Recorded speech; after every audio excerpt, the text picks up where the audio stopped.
students, welcome back. We are in lesson 21. Brutus is here, and we're going to just go over the lab that you're going to be looking at on identifying minerals and rocks. Minerals are inorganic, which means not living, solids that have a definite chemical structure. And they're found in their pure form in nature, so they can be naturally found. They're not man-made. So gold, aluminum, zinc, copper, silver, even ice is considered a mineral. So minerals can be found in their natural form and their pure form in nature. All right. Mineral water also contains minerals such as calcium, sodium, zinc, and magnesium.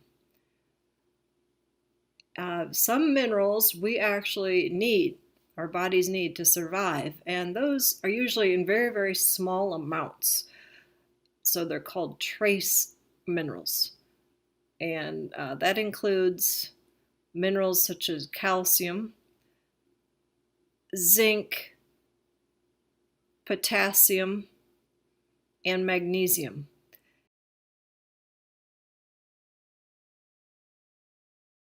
How do we know which mineral we have here? All right, so if we're looking at a mineral, we want to figure out what type it is. There are 4 tests we can run. The first test is using the hardness scale. So it's called Mohs Hardness Scale to determine how hard the mineral is. All right, so if it's very hard like diamond, it would be considered the highest ranking, which is a 10.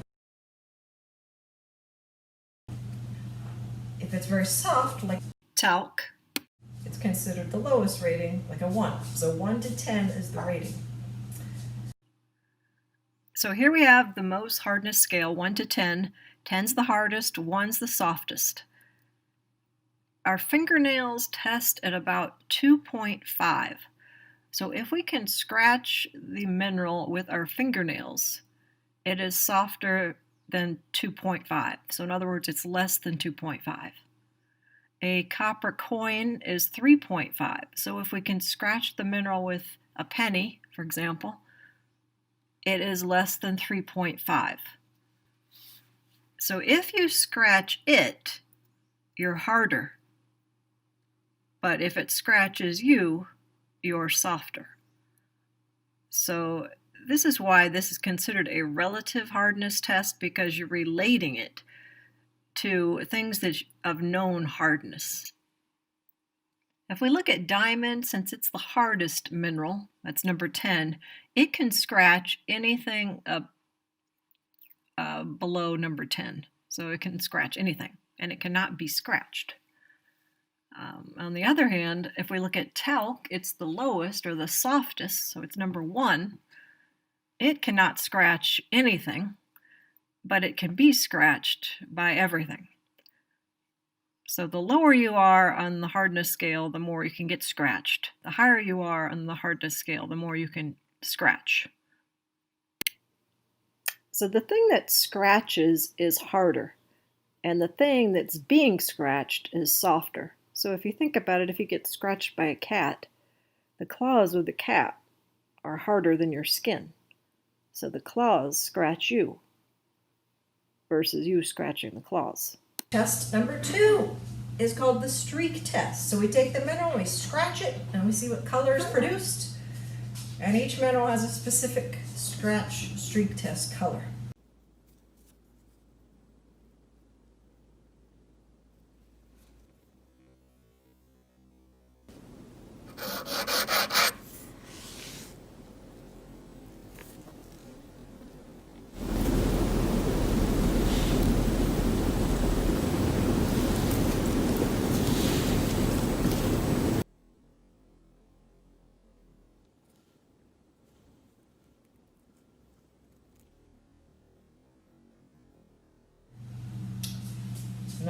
Test number 3 is how it breaks. So if we take a hammer and pound at the mineral, hammer it, and it breaks into jagged pieces, that's fracturing. If it seems to break along a smooth line, that is called cleavage. So cleavage or fracture. And every mineral has a specific way it actually breaks. The 4th type of test is just by looking at how shiny it is. It's also called luster. So luster is how shiny something is.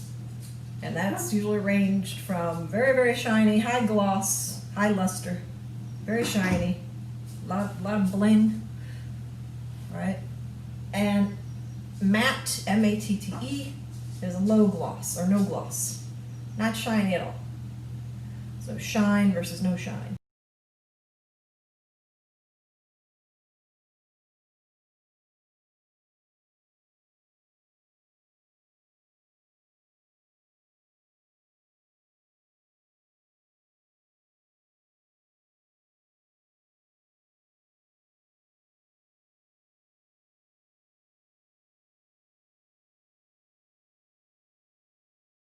And those are the ways to test minerals, and we're going to demonstrate that right now.